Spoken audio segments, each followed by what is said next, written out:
죄를 죄 되게 하는 것이 법입니다. 물론 법이 있기 전에도 죄가 있을 수 있지만 그때는 죄를 죄인 줄 알지 못하고 죄로 여기지도 않습니다.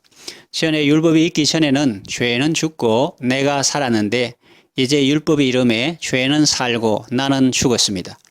율법이 없을 때에는 죄가 뭔지도 모르고 내 마음대로 살았습니다. 그런데 율법이 생긴 후에는 그 조문이 기준이 되어서 나의 행동을 죄라고 규정을 합니다.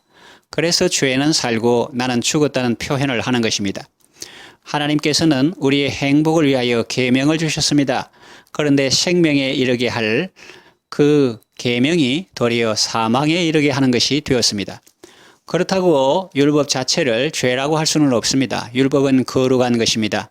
계명도 거룩하고 의로우며 선한 것입니다. 그 선한 것이 내게 사망이 되었다고 말할 수는 없습니다. 13절 하반절 오직 죄가 죄로 드러나기 위하여 선한 그것으로 말미암아 나를 죽게 만들었으니 이는 계명으로 말미암아 죄로 심히 죄되게 하려 함이라 했습니다. 원수는 계명이 아니고 바로 죄라는 말씀입니다. 율법은 신령합니다. 그러나 육신에 속한 자는 율법의 요구를 이룰 수가 없습니다. 그래서 죄 아래에 팔릴 수밖에 없습니다.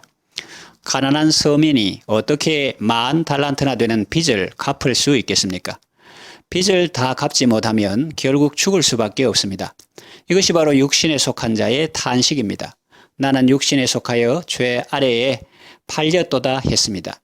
여기서 육신은 고깃덩어리 즉 우리의 그 사람을 말하는 것이 아닙니다. 옛사람 자아를 말합니다. 그러니 여러분들은 육신에 속하여 살지 말고 영에 속한 자로 사시기 바랍니다. 우리가 육신대로 살면 반드시 죽게 됩니다. 영혼만 죽는 것이 아니라 지성도 죽고 감성도 죽고 의지도 죽습니다. 표정도 죽고 눈빛도 죽고 생각도 죽습니다. 그러나 영으로서 몸의 행실을 죽이면 삽니다. 여러분 앞에 사는 길과 죽는 길이 있습니다. 육신에 속한 자로 살면 죽고 영에 속한 자로 살면 삽니다. 성령의 인도하심을 따라서 참 생명의 삶을 살아가시기를 바랍니다. 기도합니다. 하나님은 우리를 위하여 율법을 주셨는데 우리는 육신으로 인하여 그 율법의 요구를 이룰 수 없었고 죄 아래 팔리게 되었습니다. 그런데 하나님의 은혜를 인하여 예수님을 믿음으로 말미암아 구원을 받았습니다.